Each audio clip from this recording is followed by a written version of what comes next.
Almost 1.5 ವರ್ಷದಿಂದ weight ಮಾಡ್ತಾಯಿದ್ವಿ ಈ ಸಿನಿಮಾಗೋಸ್ಕರ. ಬಾಬು ಸರ್ ಅವರ ಕೊನೆ ಸಿನಿಮಾ. ಈ ಸಿನಿಮಾದಲ್ಲಿ ಬಾಬು ಸರ್ ಅವರ ಒಂದು ಡೈರೆಕ್ಷನ್ನಲ್ಲಿ ನಾನು ಆ್ಯಕ್ಟ್ ಮಾಡಿ ಅನ್ನೋದಕ್ಕೇ ಖುಷಿಯಾಗುತ್ತೆ, ಒಂದು ಅದೃಷ್ಟ. ತುಂಬ ಚೆನ್ನಾಗಿ ಮೂಡ್ ಬಂದಿದೆ ಸಿನಿಮಾ. ಆ್ಯಂಡ್ ಹಂಸಲೇಖ ಅವರ ಸಂಗೀತ, ಪ್ರವೀಣ್ ಹಾಗೂ ನಕ್ಷತ್ರ ಅವರು ಅಷ್ಟೇ ಅದ್ಭುತವಾಗಿ ಆ್ಯಕ್ಟಿಂಗ್ ಮಾಡಿದ್ದಾರೆ.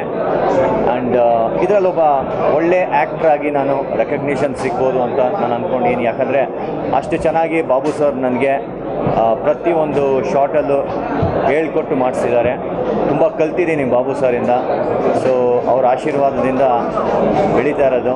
ಸೊ ಚೆನ್ನಾಗಿ ಮೂಡ್ ಬಂದಿದೆ ಕುಚಿಕು. ಏನಿಲ್ಲ, ಜನಗಳು ಬಂದು ನೋಡಬೇಕು.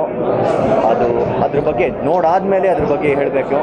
ಸೊ ನೋಡ್ದೇ ಏನೂ ಹೇಳೋಕ್ಕಾಗಲ್ಲ. ಸೊ ದಯವಿಟ್ಟು ಕೇಳ್ಕೊಳ್ಳೋದು ಇಷ್ಟೇ, ಕುಚಿಕು ಫಿಲಮ್ ಬಂದು ನೋಡಿ, ನಮಗೆಲ್ಲ